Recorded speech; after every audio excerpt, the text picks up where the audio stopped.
The guy who owns Love Handle, Chris Benedict. He's the one who actually named Bluebeard.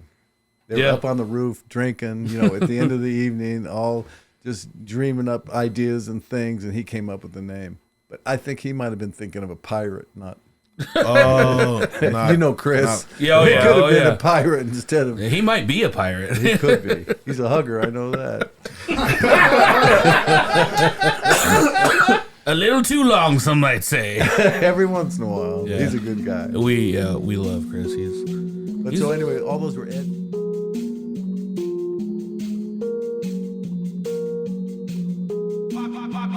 Down.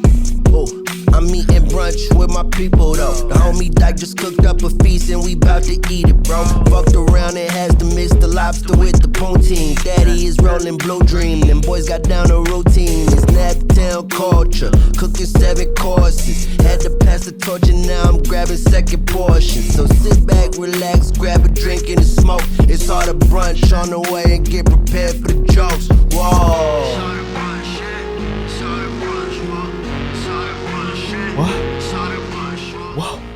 Hi, and welcome to the Harder Brunch Podcast. I'm your host, Dyke Michaels, and with me as always, my co-host, Thaddeus J. McKee. Yeah. On the ones and twos, the wheels of steel, the sauce boss of Indianapolis, and the last woke dragon. Give it up for Zach Roan, everybody. Hey there. And a very special guest with us. Are you right, Dad? No. He fell out of his headphones. Fell out. It slipped out. I slipped out. Very special guest with us in studio, Tom Battista, first time on the show. Welcome. Tom. Thank you. Woo. How are you feeling, Tom? I'm feeling like we had a great brunch. Did you have fun? Too many drinks, but it's all right. Okay, too many drinks. You feel like you had too many drinks? I had a few drinks. Oh. I'm feeling no pain. Yeah. Zero pain. I'm happy. Hey. Gotta get it nice and loose, That's what I like I to hear say. you. I'm ready. But we did start you off with some of that Tinker coffee. What'd you think about We did. that? Oh, that was awesome. They just became a new sponsor of ours. That's pretty good because we've used them at Bluebeard and Amelia's for 10 years or 12. We're open 11 years, I think. I feel like anything cool that I can say about food, you're going to trump me this whole Well, episode. maybe, but I don't do that. I don't know that much about food. I have to get out my phone and Google the ingredients too. So No, this will be the Trump episode. I want to see that. Oh, the Trump episode.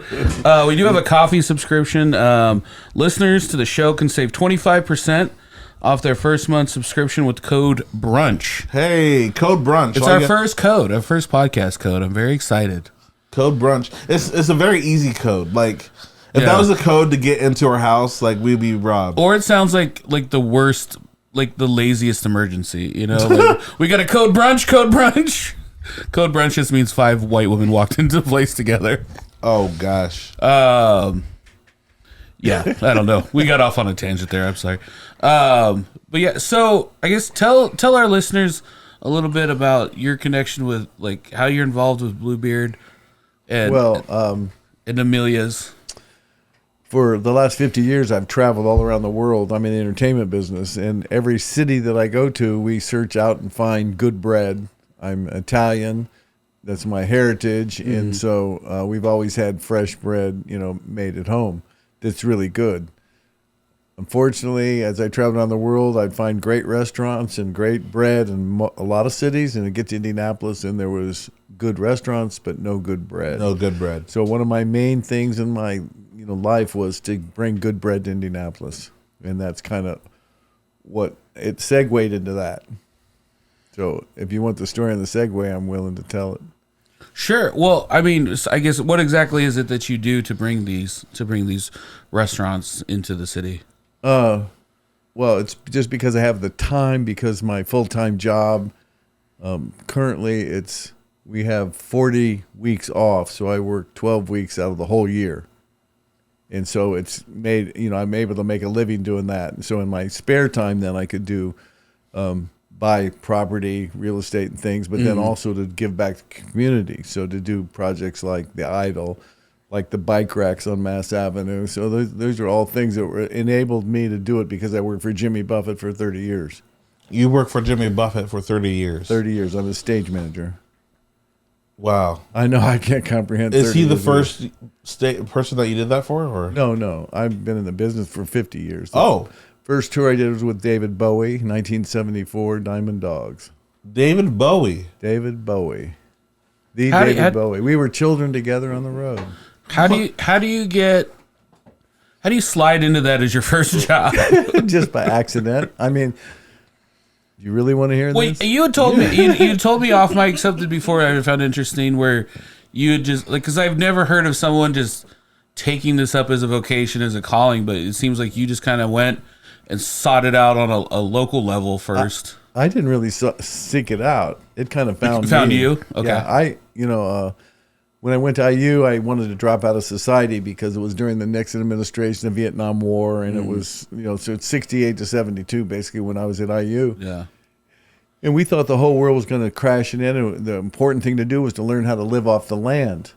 So that sounds, very romantic and shit, but it's really hard, actually. So you wanted to start like a commune or something like that? I didn't want to start a commune. I wanted a personal commune for me, and then all my friends and family could come down there if the world fell apart, and I could teach them how to live, collecting water from a spring, picking berries. That's definitely a commune. I love that. Well, that is a commune, I guess, but it's or more of a cult. family. It can also be a cult. Thank you, cult. That's better, a commune. cult. But so anyway, that kind of that was my original idea. And when I graduated, I was back in Indianapolis, and somebody offered me a job helping put on a rock festival at Busch Stadium that had gotten moved at the last minute from Raceway Park. And so what happened was we worked all putting it up from a Friday at noon until Saturday night at 11 p.m. We worked straight through, no breaks, just worked and did the show.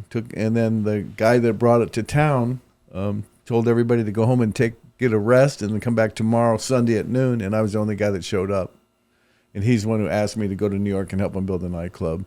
And that's how I got in the business. It was called The Bottom Line. I was there for 30 years. Your first nightclub that was built, called The Bottom Line. Physically built. I was the head carpenter on that show, to build that theater. I love that. And then how do you go from that to working with David Bowie? Because the people that owned that club, they were very famous, and they had done Gertie's Folk City forever.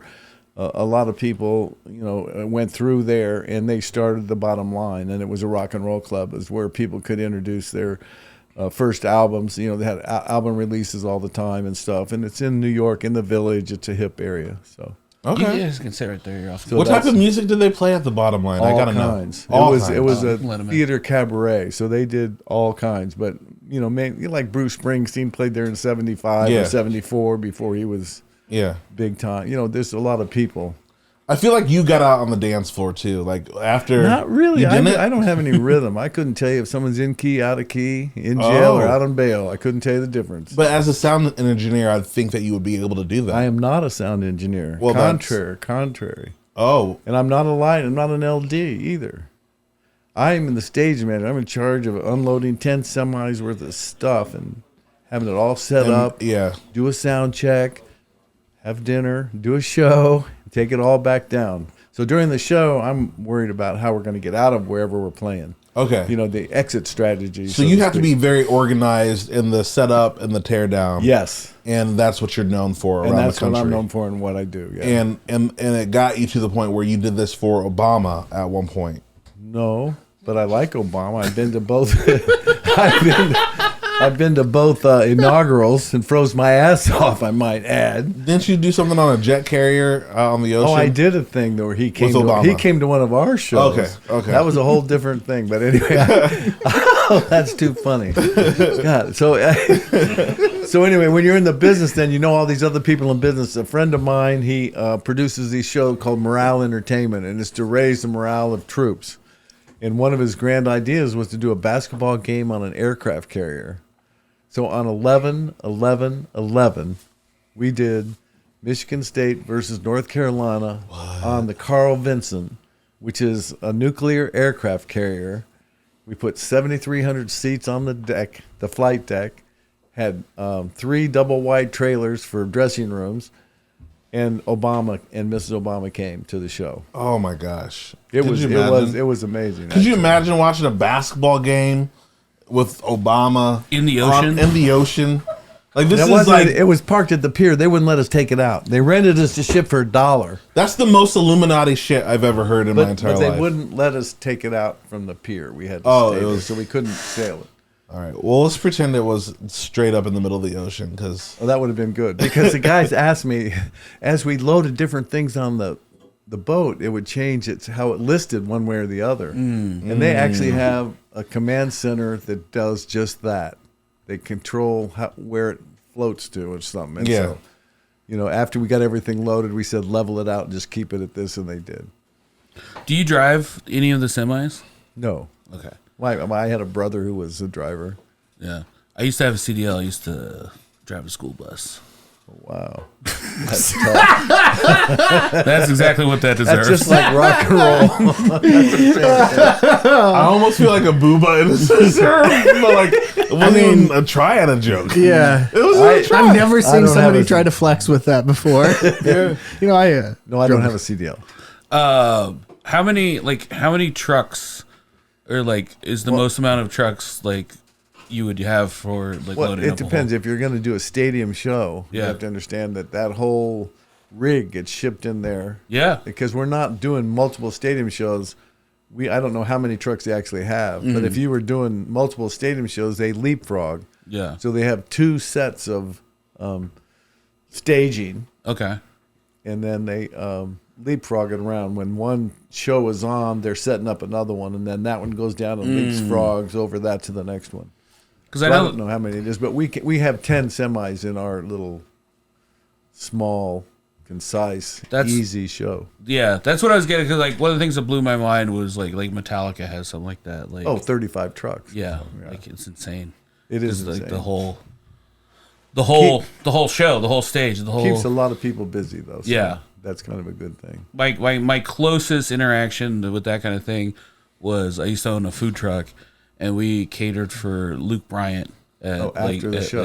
like Deer Creek, and so and I didn't even know who he was. I just heard he was a country musician in the. Is he? Huh? Is he? Yeah, he's a. I don't know either. Oh, That's all okay. I'm telling you. Well, I just whatever. The name didn't mean anything to me either. Right. And then we went there, and I thought he was like one of the opening acts or something, and it turns out he was like the headliner or whatever. And it was my first time coming back where all the stagehands and all the people All in are the back there, right. and to look from the back to the front, and because I've been in that, I've been in Deer Creek a million times, but always the other way, and to look at from behind the stage out and see that sea of people. And then also I used the restroom that was right off stage, and I just remember thinking like, man, so many famous musicians have pissed in this toilet. I just started thinking about every show that I'd ever been actually there. is pretty gross. Yeah. That toilet is gross. Too many people use it. Yeah. I was like, there's some famous, I bet some gross stuff has happened in this bathroom for sure. Yeah. Absolutely. But I was amazed at how many people it takes to make something like that work. Yeah. Right. And half the time you never see them or think And about people them. don't realize it. They don't realize how many people it takes to actually do that. So we'll have a total of 70 stagehands to take the show out. 70? 70 plus our 30. So it's 100 people that can take everything down, 10 semis worth of stuff, and load it back into trucks within 2.5 hours. But so it's kind of like not a symphony, a ballet of things, knowing when to get the right thing to the dock, to the truck at the right time. You listen to music as you direct No, this? you can't listen to music and do all Yes. that. Yeah, and I that's can't on any ridiculous. job. When these young kids come and they want to be listening to music while they're working. No, you listen to music at home, but Yeah. when you're working, you're working. Take those headphones off. Yeah, you make one mistake and somebody could lose their foot. Or somebody could get injured for the rest of their lives. That's what you're dealing with. And you've probably seen something like that before. Well, I've seen a few accidents in my time, and it's sad. But what you do is you want people not Alert. to make those mistakes. Do you have like an air horn where you're just like No, screaming but at that people? would be funny. They gave me one time at Alpine Valley, Wisconsin, Yeah. which is a huge outdoor venue. You can get 40,000 people in there, which is an amazing thing. And it's in the middle of nowhere. But they gave me a bullhorn one year. Just because I was a stage manager. They thought I should have a bullhorn, but we don't work that way. You know, most of the people in Jimmy Buffett have been there for years and years. You know, I'm not a new guy anymore, but I've been there 30 years. You're known as one of the best. Well, who, me? Yeah. Oh, well, whatever. Thank you. That's cool. Yeah. What kind of relationships do you build with these stars? Because I feel like being a stage manager is like very personal. It's a little personal, but it's not. It doesn't have to be. It depends on the person. You could be a stranger. You could be best friends. Yeah, or you could be best friends, and we're friends. Jimmy stays and eats with us every day. It's not like a star that flies in and does a show and flies out all by himself. No, he and the band travel together. We have dinner every night together, that kind of a thing. It's not. He's kind of more humane. Yeah. I was doing some research for the show. I was just looking up, because obviously the theme was Jimmy Buffett, like in honor of your coming. But like I was like looking up kind of the history, and I didn't realize how, I guess, prolific of like a musician he is. Like as far as like, I thought, man, he's got these hits. He travels around and hey, Margaritaville, remember that, blah, blah. But he's in his 70s and he's still, like, he was right. Like, I looked at his Twitter and he's like, just wrote a new song today and blah, blah. He's still doing it. He's totally into it. And everything he does, he writes stories about. So if something happens in his life, it'll become a song or a record. That's awesome. Yeah. Like he has like, when I went to his Apple Music, he has like a list, like just a Jimmy Buffett section. It's just him. There's no other artists in there. It's just like when you type in, it's all Jimmy Buffett, and he's like so unique in his own territory. Well, I was pretty happy when I heard that. What's his name? I'm old, by the way. Anyway, someone said that Jimmy's songs, his early songs, were so cool. They're very poetic, and they tell great stories and everything. And they're all things that he does, and he writes about his life. And what he's done. So. I've only been to one concert my whole life. I've been to more than one concert. But like, I've been to one Jimmy Buffett concert. I went to a Jimmy Buffett concert, and like, first I have to say, full disclosure, kids, don't drink and drive. We shouldn't do that. But I was supposed to be the designated driver, and I had the great idea. I was like, well, I could drink before the show, like in the parking lot, you know, and then I'll just stop for the show. And I'll be fine, because that's like 3 hours. Right? Okay. Did you pass out? And for sure. We went around and I got so much of the show before the show. By the time the show came on, I was just like, I don't need any more. I've heard every song twice. Like, I played all these games.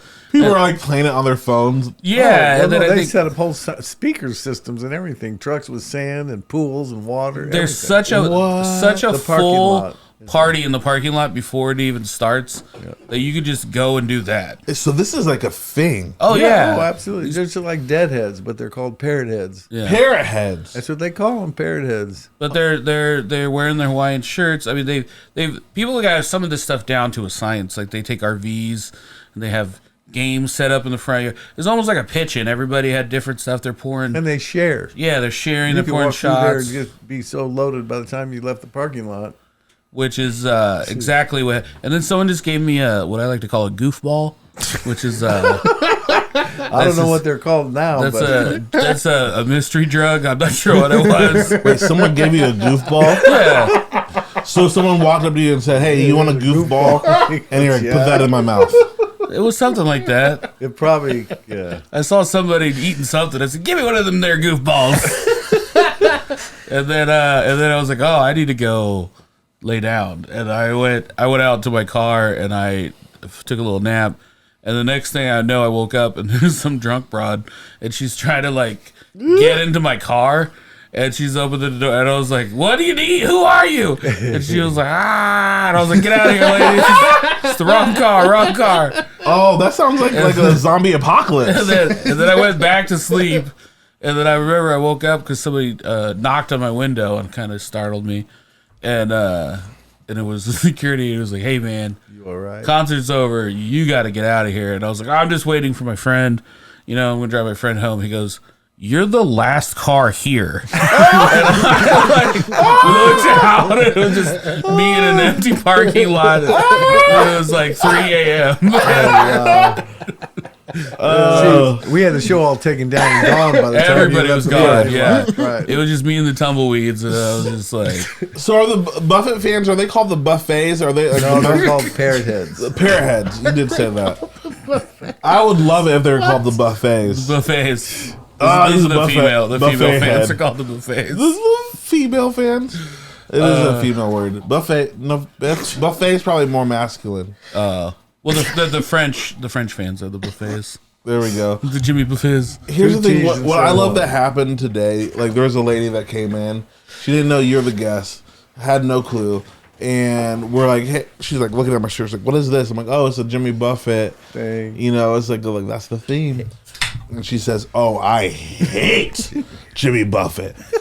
I hate his repeated music." it, right. She just started crapping on Jimmy Hating. Buffett. She was hating on him. for in front of your face, and like you were so tickled. I loved your reaction. It was good. You're just like laughing, and they're like, "Oh yeah, this is one of the main stage hands of Jimmy Buffett." And then That's too funny. I've never seen anybody put their foot in their mouth that quick. Does that ever happen? She liked Jimmy Buffett by the end, though, didn't she? She did. You swooned her. Right. I think it was one of those things where people have an idea. I remember like until I went to the concert, just being like, "Yeah, it ain't shit." And then I went and I was like, it was so much fun. Until of course that goofball happened to me. He was always under the radar.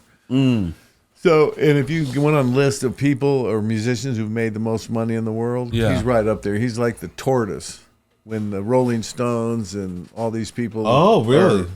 Just they sell out stadiums and all that stuff. He's just consistently gone along for so many years. He's right up there in the top money makers of the industry. I believe he has his restaurant in Key Largo. He's got tons of material, other things like that. He has casinos and hotels. He has a cruise ship now that goes from Florida over to the Bahamas and back. A buffet cruise ship? Not buffet. He gets mad if people call him buffet. Oh, it's does two he? T's. Okay. Buffet. Buffett. I just messed up.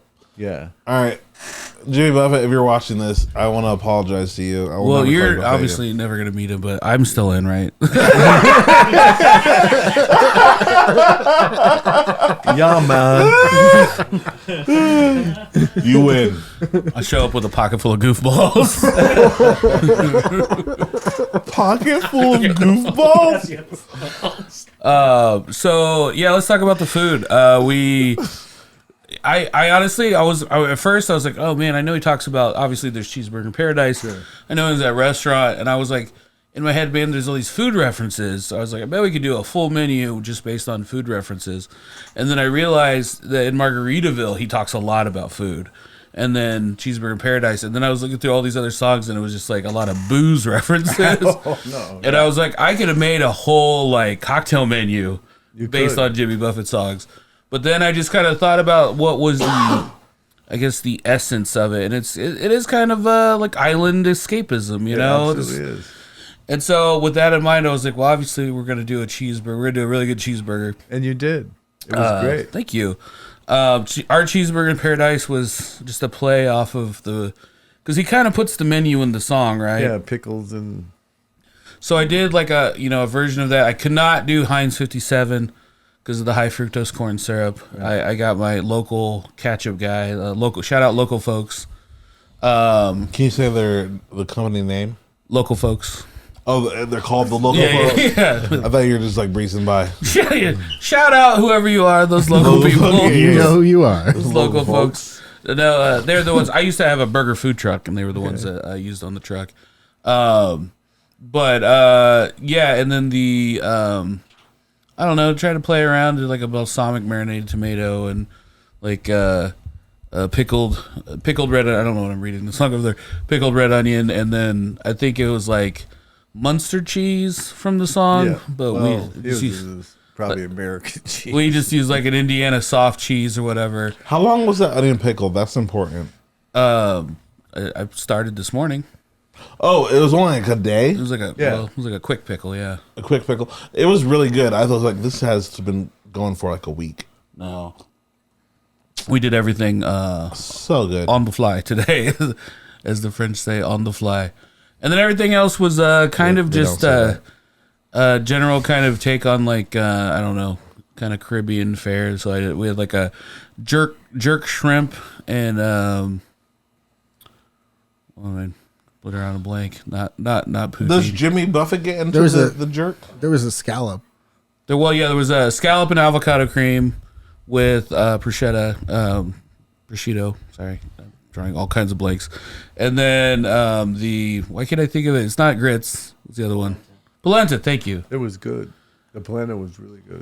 Jerk shrimp and polenta. Yeah, that was fun. Time out. Does Jimmy Buffett sing about Jamaica at all? Yeah. He does? Okay. He did a song called Jamaica Mistake. Oh, he doesn't like Jamaica. Huh? He doesn't like Jamaica. No. He was there and he got shot at by the federales. They thought he was smuggling drugs in, and at the time he had a 1953 Grumman Albatross, which has two 1,800 horsepower engines on it, and it's a seaplane. It's huge. Lands in the water. He gets out.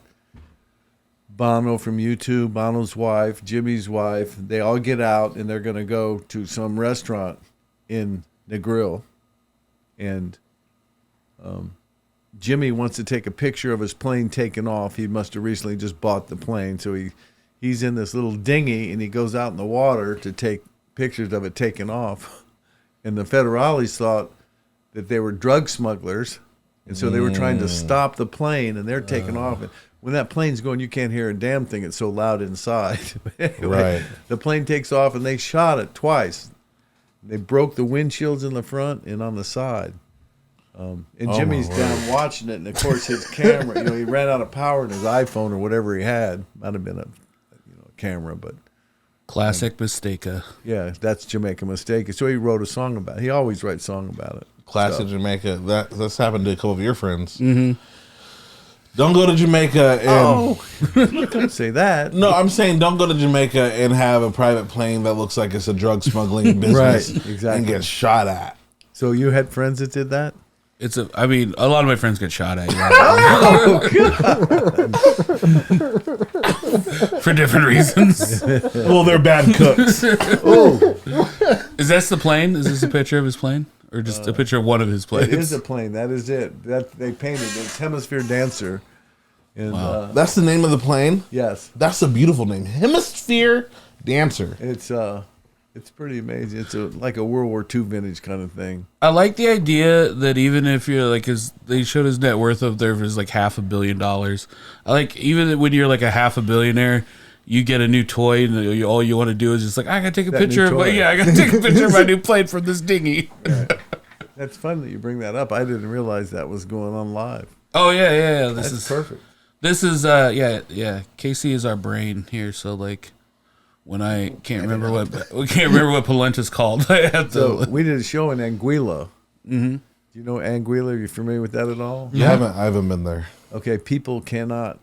Anybody that doesn't born and raised there can't own property there. Okay, so all the natives own all the land, and so it's like an equal opportunity thing. Nice. So there's fucking a lot of rich people, besides poor natives. But at least it's not just all outside people that came in and took over the islands. Yeah. So it's a very cool island, Anguilla. Anyway, we did a show there. The guy's name is Banky Banks. Do you know Banky Banks? No. Banky Banks. Anyway, Banky Banks. I don't know. He has a place there, and we went down and played it, kind of to help him, rejuvenate this venue. And so we had to cut a road into it. It was amazing. Oh wow, we had a great time. Time out. How much island travel do you like? Oh, not a lot. That's the best one that we ever did. Okay. And we were there for a couple weeks.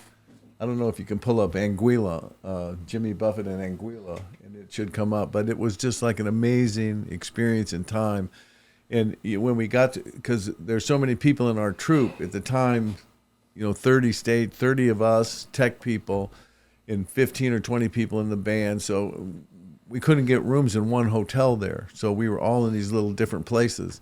And we got into our place, and when we first got there was no phones and no TVs in our rooms, but it's right on the water. And when we got there, we were so pissed off that how can they do this, blah, blah, blah, blah, blah. And by the time we left, we didn't want to leave. Man, That's awesome. Hey, let's take a quick break. We're going to see if we can bring this up. that's great. And we'll be right back. Anguilla. Gen Z can't stop raving about the Harder Brunch Patreon. Patreon.com/Harder Brunch slaps. No cap, the Harder Brunch Podcast is bussin' on God. Move over, Boomer. Gen Z's here to talk to you about the Harder Brunch Patreon. Harder Brunch Podcast on Patreon, $3 a month, low key is steal. The Harder Brunch Podcast deadass has me bricked up every day. Listen to these all totally real testimonials. No, like I'm getting paid to do this, don't worry. Yeah. No, you think I do this for free? No. The Harder Brunch Podcast deadass slaps. Sound younger! The Harder Brunch Podcast deadass slaps. Just go to patreon.com/Harder Brunch. The Patreon After Brunch Podcast hits different. That shit makes you feel shit.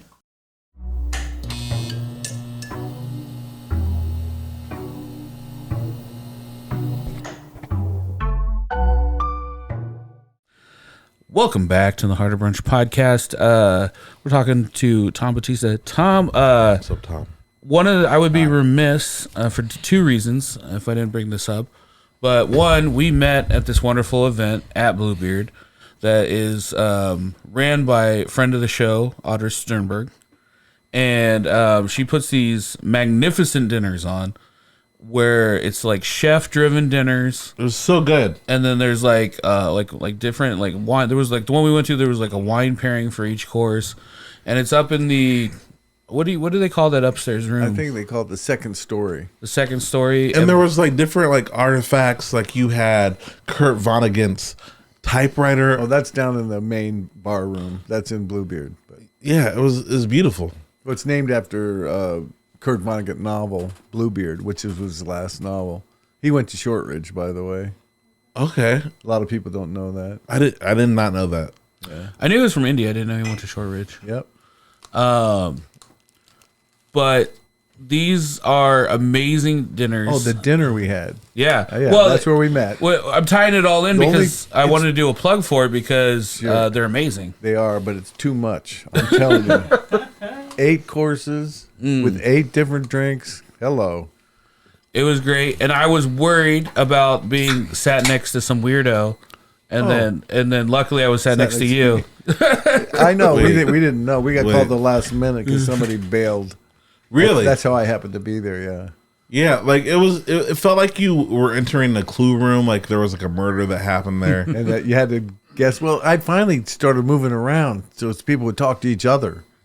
Different people. yeah, I sat yeah. at the other end of the table so that person Yeah. would come down at my end of the table. You were the most social. In Yeah, the, it's in only the whole group. 18 seats in that room, so you can do a party for 18 people and have a chef cook for you. Yeah, And that was, like you said, the guest chef that Audrey put on, which was, over the top. If you ask me, I can't eat that many courses and drink that many. well, there was drinks. 7 courses, man. I understand.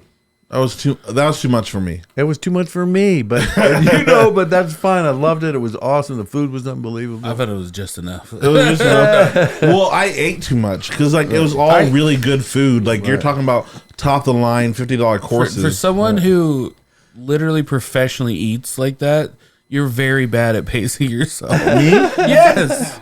Listen, You eat like that every week on this show, on this program. And I don't think once I've heard you say it's been too much here. Listen, I eat the good food, and sometimes you put the good food out, and there's too much of it, and you're like, you want seconds, and then there's like 30 minutes, and you're like, all right, I'll take another bite of this delicious food that I've never even imagined. All right, it's not easy being an eater. All right. I felt it was great. They got another one coming up. Oh man, what's the next one here? December 12th. It was great. 6:30. It's Chef Jeff Potter. You can just go to Bluebeard's. Just go to their website. Go to check out their social media. These are awesome. It's also like it's cool that the events are like earlier in the week. Like they're on Monday nights, so it's like there's a lot of times there's kind of a drought in India. I feel like for stuff on Mondays. Like Irvington, everything's closed on Mondays. A lot of places are. So like it's really cool to kind of like have these chef dinners. Also, if you're like a service industry person, a lot of times that's your day off. Right. So we miss out on a lot of cool stuff because we're working it. So it's really nice to be able to do that. So I highly suggest go check it out. We've all done. All three of us have done it. I didn't realize you were like an onion sitting next to because you had all these crazy stories. I'm like, this guy, I like this guy. This guy's cool. And then I was like, oh, this guy owns the building. And then I was like, oh, this guy works for Jimmy Buffett. Like this guy's like, you like if I was describing you to someone else, it sounds like I made it up. You know? Like, absolutely. What can I say? I'm amazed myself when I look at it all. It's like kind of like a cartoon character. Yeah, like if like, oh yeah, like the we're hanging out with the guy that works for Jimmy Buffett. They're like, that's not real. That owns the building. You some interesting stuff that you said earlier that I wanted to kind of circle back to. Some of these projects that were like you said for the city. One of the most unique, interesting, and I guess I just have a couple questions about it. Is the idol now? Yes. Can you do a kind of a quick explanation of what the idol is for someone that's not from Indy or might not be familiar with it? There's a place in Indianapolis called the South Split. It's where Interstate 65 and Interstate 70 come together and spin and turn, go south and west when you're coming from the north, and if you're coming from the south, north and east. But so there was a spit of land there that was probably an acre big, in between the interstates, and it's up high because the interstate in that part of the city is lowered, so it's it could be actually covered, which is what we're praying for the South Split in the future when they redo it all. We want them to cover the interstate, but anyway, that's neither here nor there. But so there's a spit of land, and if you walked out through these little trees, you get to the end, and it's just like a beautiful view of these interstates all coming together, and so you can just comprehend sitting there with nothing, and the people in the cars are all freaked out because they're having to merge with semis, and sometimes there's horns honking, and you're sitting there just like chilling. And so it just seemed to me it would be a great place to put a viewing stand where we could put up some rows of chairs, people could come and sit, and it happened to be between all these neighborhoods that were divided by the Federal Highway Administration when they put the interstates through, which they just 17,000 people were relocated, kicked out of an area so they could put this interstate through. And of course, it went through all the poor neighborhoods and all the immigrant neighborhoods, and and so it seemed that it would be a good place where we could rejoin Fletcher Place with Fountain Square, with North Square, and whatever there's another one there, and it just seemed like it could be a unifying thing for the neighborhoods, and so that's where the idea that the idol came from. That's very interesting. I've went and sat there just to have some solitude, and I didn't know that you were a part of that. Yes, so, thank you. It took 6 years. They just the highway administration said no, the city said no, the state said, everybody said no. And finally, I called Andre Carson's office only because they had done a fundraiser at Bluebeard or something. So I called the lady that was in charge of it, and she was able to talk to Andre. And the next time these people came from the Federal Highway Administration in Indianapolis, they set up a meeting for us. So we had a half an hour to talk to these people about what our plan was. And it was through that broke the ice, 4.5 years in.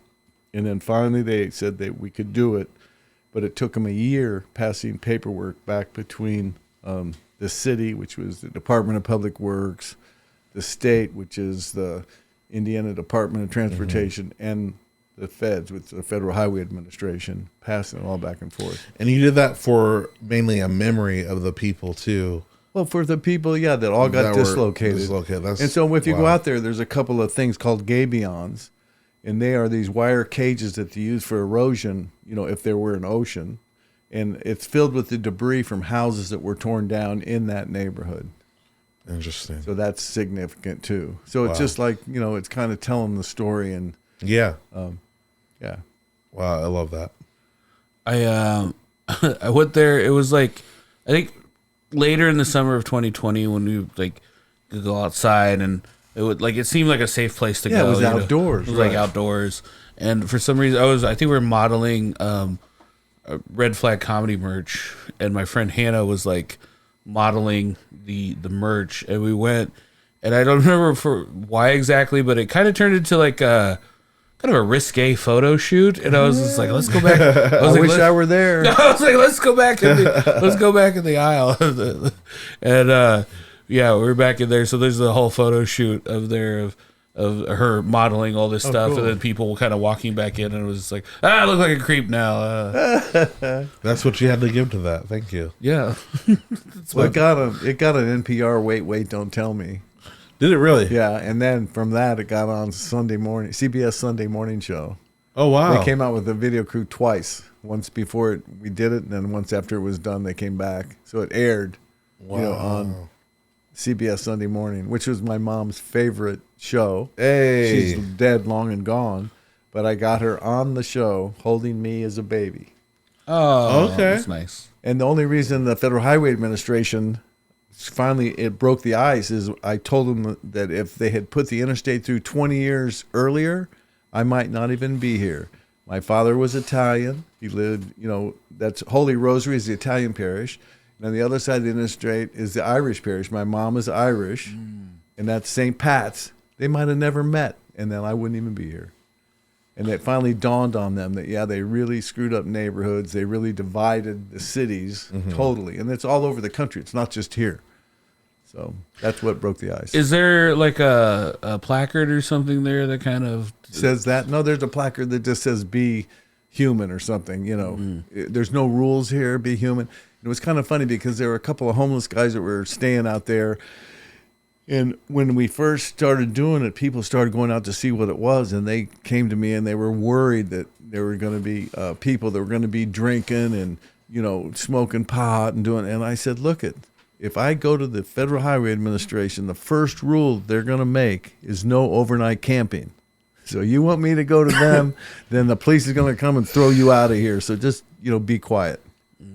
And, it kind of dawned on them that was the truth. Here they want to make rules. What are they trying to make rules for? But whatever. I remember hearing about it before I saw it. And I was like, "Who's gonna go want to watch the interstate?" But there is something serene about the juxtaposition. There's just enough wooded area where, like, when you walk through, and you do kind of disappear from Fountain Square or Fletcher Place for a second, and then you're in the woods, and then all of a sudden there's this opening, and it is kind of serene. They made us put up a sign saying, "Danger, enter at your own risk." And after you go through this snake path and you get to the end, there was another sign we put up that said, "Even more danger." just to punk them. Yeah, I thought I was gonna have to fight off like at least 10 hobos when I went there. Yeah, that's why all the signs were there. Like, enter at your own risk. You're gonna have to fight. There's gonna be like a boss hobo. They were worried about the boss hobo. They were worried about cars running up there and running into you. I can't believe that, but that's what they were worried about. So, that's what they said anyway. They came up with every excuse you could. Straight up ruin a picnic, though. Yeah, I don't know. I'm still stuck at like a boss hobo. Like, what would like his like strengths be? Stabbing, probably. I was gonna say probably a quick blade. I'm assuming. I was gonna say storytelling. Like you get like like locked into like a good story. You're like, oh wait, this is going somewhere, but it's really not. Yeah. And then you get stabbed. Like, I've been stabbed the whole time. All right, the boss hobo. I'm sorry, anybody out there that is hobos. Yeah, I'm sorry for them too. It's not a. They don't like. They don't. It's not good. So, is it important? I mean, so like, you have this incredible life where you kind of fall backwards into this basic setup where you're meeting. You're meeting celebrities and working at executing stuff at the highest level, and it affords you enough where you can buy these properties and do these cool things. But it seems like it's very important for you. You could just buy property, you could just buy any old property, be absent and rent. But it seems like you're not only just very involved with the properties that you buy, but also very particular about like what kind of businesses are going into these places. Well, you can say that, but it ends up that the bottom line is you have to pay for it. So eventually you might have to take somebody you don't really want to take just to be able to get the money, but that's pretty rare. And generally we've always helped all of our tenants and whatever they're doing. There are a lot of startups, and we were always, below market on everything just because we're there and do all the work ourselves usually. Well, your name is tied to a lot of iconic Indianapolis restaurants. Yes. Yeah. So Our Bistro was the first one. yeah. And my wife met Regina Mahalik, in an art show that was in our building. And that building on Mass Avenue where it ended up being. And, Cheers. So I can't remember how many years ago. It's got to be 20 years ago or more. But my wife said that we had this space, and Regina said she wanted to open a restaurant. So she took her down and showed her. She took her in this building that was dumpsters and just full of trash, and said this could be a great restaurant. And Regina thought, yes, it could, and that happened then. So we turned that into a restaurant. We always help our tenants, so we would help do the build out. We would get her contractors, so we would get her in as efficient as she could so she could make money, and then if she's a success, we're a success. And that's just how it's been, all great. along. And then, what are some of the other properties as well that you're most proud of? Well, I'm proud of all of them. Bluebeard, of course, Bluebeard. That was kind of amazing because I wanted to open a bakery, and so that's why we bought that building. Yeah. I wasn't even interested in doing a restaurant, but my son, who was in law school, Ed, he was in law school at the time, and he found a liquor license for $1,000 instead of $35,000. Wow. A three-way license. Yeah. But it had to go to an address. So we had already bought the building to do this bakery, and he came to us, and so we then segued into doing a bakery and Bluebeard. And that was all Ed's friends, John Adams and Abby Maris. Yeah. Chris, the guy who owns Love Handle, Chris Benedict. He's the one who actually named Bluebeard. They Yeah. were up on the roof drinking, at the end of the evening, all just dreaming up ideas and things, and he came up with the name. But I think he might have been thinking of a pirate, not. Oh, Chris. Oh, He yeah. could have been a pirate instead of. He might be a pirate. He could be. He's a hugger. I know that. A little too long, some might say. Every once in a while. Yeah. He's a good guy. We love Chris. So anyway, all those were Ed's friends, my son's friends, and so they all got together to do Bluebeard. I was doing the bakery. To me, not like a cool restaurant, a bakery going in together, surprised but like the accident of birth of, you really wanting this bakery, and then it ended up being like this iconic restaurant, iconic bakery, but like best bakery, right? Both, working with each other. Yeah. And Well, we enabled them, so they're all owners. Abby and my nephew, Charlie McIntosh, who's the head baker, and Ed, they're all owners too. Sherry and I, obviously had the money and bought the building and had the money to do it, but they have their, Oh, Charlie's your nephew, you said? Yes, Charlie McIntosh is my sister's son. Gotcha. But they put in the hours and the love, and they have the passion to do that. Yeah. And, I have passion for a lot of things. And people think because I'm in the music business, I know everything about music. I don't. They think because we have Bluebeard that I know everything about food. I have to Google, the ingredients and see what this is or that. I remember the dinner with you. So I don't know a lot of this. now we have, this theater that is the, art movie house with 3 screens. Can, everything local to Can. And people think I know a lot about movies and stuff. Not true. Yeah. But I've seen a lot more movies in the last year than I ever did before. Tom, I can't figure out if you're accidentally cool or like you just accident. Are you like Scooby Doo, like walking into cool things accidentally? Yeah. Like Yes, it seems like that. Well, or are you just playing some 3D chess that no one else. I'm not that. We're deep. all far behind. And I don't mean this to be offensive. It's like the Forrest Gump. That's exactly. People have said that to me before. You You're are like the Forrest Gump of stumble cool into things. cool things. Yeah, and it's hard work, and we enjoy what we do, and we do it with a passion. Yeah. Well, even the fact that you were talking to me about like Sirius Black and Clint Breeze, like oh, you're like, I like them. Like I'm like what? Like this is dope. Yeah. So you keep your ear to the culture. I love that. We do. Do you think you just have like an eye for the things that you like, or is it something more about the people where you recognize like this person is driven, or is it something about like the art where you're like, I really like this art? That's definitely part of it. That they are passionate about what they're doing, then I would more likely help them and encourage them to do whatever. Mm-hmm. That is important. There's no doubt. That's a good question. It's such an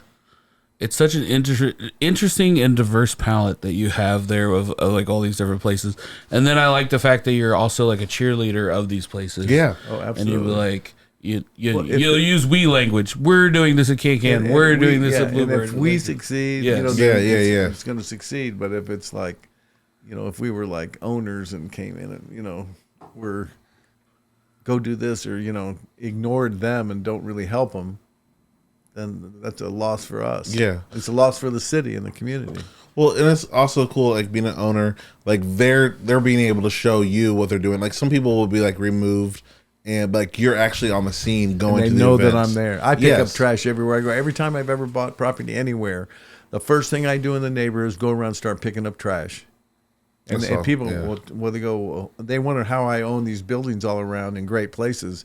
Well, believe me, they were all dumps when I got there. Mm-hmm. And the first thing I did was start picking up trash. Like on Mass Avenue, 1983 is when we bought the building where Bodie Thai is. Mm-hmm. 83. And trash from downtown would blow down that into the street and just pile up on the fence there. And the city would never pick it up, but I picked it up all the time.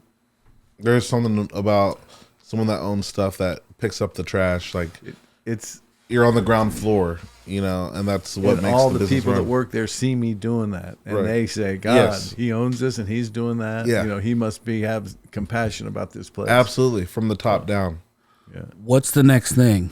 I'm trying to I would love to find an old subway car, from Chicago or New York, and put it as a pedestrian bicycle bridge over the mighty Pogues Run, which is a little creek that runs. That runs along between Spades Park and Brookside. And, that's some East Side. Windsor Park, an East Side thing. So what it is, they put a Brookside Trail there, and so it dumps the trail, it stops at Commerce Street, and you have to go over this bridge. And there's 4 lanes of traffic, and the 2 lanes heading out of town are usually speeding, and they just go over that bridge. It's on a curve. It's a blind curve. It's scary. If I had a little kid, I wouldn't want to be walking across that bridge. I figured that if we put this little bridge at Newman Street, which is in between, it's where the spay neuter clinic is. Mm-hmm. You know where that is on Mass Avenue, and the CCIC building. Mm-hmm. That street in between there is Newman Street. Seasick, I like to call it. Seasick. Sorry, that's cool. Anyway, so I want to put a bridge there. The bridge abutments. There was a bridge there in the 20s. Maybe even up to the 50s. I haven't had anybody, no one showed me a picture yet of this bridge that was there, but the bridge abutments are still there. So literally I could take a train car, I could take a container, and I could take a crane and set it on these bridge abutments that are already there, anchored down, put runways in, and then we'd have a pedestrian bicycle pathway over into Windsor Park. So that's what I'm dreaming of right now. So do you need someone to donate an old subway car? They don't even have to donate it. They give me access to one. New York City just decommissioned 60 R32 subway cars. If you've ever been to New York and ridden on the subway, it's those stainless steel cars that are kind of ribbed sideways. Yeah. They go longwise. And they just decommissioned 60 of them and sent them to Ohio. But they won't talk to me because I'm an individual. If I were the mayor of Indianapolis, they would probably talk to me. Or if I was some entity, not me, and I tried with the trail to get them to do it, they won't do it. I've been trying. So I'm still trying. And so hopefully someone will say, okay, this is a worthy project. Let's try to do it. You got to get the mayor involved. Well, yeah, maybe. Yeah, he could ask and probably get one. And so if we can get him, but everybody, they're always afraid that somebody's going to get hurt or there's liability involved. Yeah. And they're always afraid of that. And just about, you ask about money. I raised the money. Yeah. I raised $81,000 or $87,000 by the time it was over for the Idol. I can do that. Yeah. It's all the red tape of. It's getting the entity, and it has to be a public entity to want to do it for New York to talk to you. Now, Chicago might be a different story. We might be able to get one from there. I think Chicago would probably be a better fit, right? It's kind of a bit more Midwestern, closer. Well, it doesn't. It's the history of it would be cool because everybody that's ever been in New York and ridden on a subway that's still alive has ridden on those cars. They've shot movies on them. Yeah. You could. The beginning, You could the have beginning a whole of Night series Court. of movies. Yeah, Yeah. you could do a whole series of movies or TV shows that had that on there. I mean, people, when we get it put in there, eventually they're gonna love it. We could do like Speed 5 or something like that. Oh yeah. With the, I didn't know how to yes and that quick enough. Sorry, that was. I was just thinking about all the movies that have been done in like a train station like that. That's a great idea, and like, it's ridiculous if someone that is already has a proven track record of doing something like the Idol Can't get respect. Hey, some say no respect. That's Hey. Yeah. Oh my gosh, can you drop a beat for me there, Zach? Tom Battista, thank you so much for being on this show, being on this program today. We appreciate you. You've been very fun, very eye-opening. Where can people where would you like to direct people to anything that you're doing on social media or? Well, I don't do a lot of social media. Well, but any I would eyes send that you would like? everybody. I think I'd like to advertise is the Can. The Can. It's an unbelievable space and place, and people need to go there and just have a drink at the bar and hang out and see the cool people that are actually making movies in our city or in our state, and actually people that go to movies. It's just a very cool space. We just need more people to go to it. Yeah, it really is. 7 days a week. It's an amazing theater. And we've done comedy shows up there as well too. It was like super fun. Great place. Yeah, I think we went and watched Vertigo there. Oh, I saw Vertigo there myself for the months first ago. time. Yeah, first time for me. It was really, really good. Yeah. Really neat venue. And the other thing is Amelia's, of course. Yes, and Open- there's an Amelia's Right now. across the Can street. open half the time. Yeah, 8 to 8. Absolutely. 7 days a week. it all is making sense to me now. It's all making sense to me. Why is there another Amelia's? Because of Tom. All right. There you go. Then we're gonna have a third one in the Stutz building. Oh wow. The first one Hey. we have in a building that we don't own, so I'm a little leery of it. But we'll see how that goes. Yeah. Well, the product is amazing. It is. That Yeah. was the bun that the brioche bun that I used on my food truck. So It's the bread. It goes right back to the bread. goes right back It's to all that good about the bread. bread, baby. Yeah. Thaddeus J. McKee. You can find me at Thad McKee. That's Instagram and Twitter. That's all for me. Zach Rome. You can find me at Zach_Roan on all social media. Guys, we have an amazing Patreon. If you wanna one, help out your boy so we can keep making great content. Two, $3. access to a library of over 100 episodes. Over 100 episodes Silly. of stuff that you can only get by being a Patreon member. It's only $3, so I highly suggest. You'll get more of the callbacks. You'll get more of the callbacks. You'll help us. You'll have hours and hours of podcasting that you can listen to. Also, you might just get cool first dibs on special stuff before Seriously. the normies. The get it. events. Hey, Meat Cake's coming, baby. Meat Cake's coming Get up. ready for it. It's going to be crazy. Is it $3 for what? For a year, a week, an hour, a minute? It's $3 a month. I thought it was month. a Yeah, millennium. it's a month. so cheap at half the price. yeah. It's Yeah, like yeah. I mean, would you like to go on record now as saying, Tom, that you would like to subscribe for only I $3 am a going to month? surprise. Are you kidding? There we go. You heard it Can here. you do it for a year? Is it like for life? It's Tom's in. it's a blood in, blood out kind of thing. We'll do the blood ceremony after this.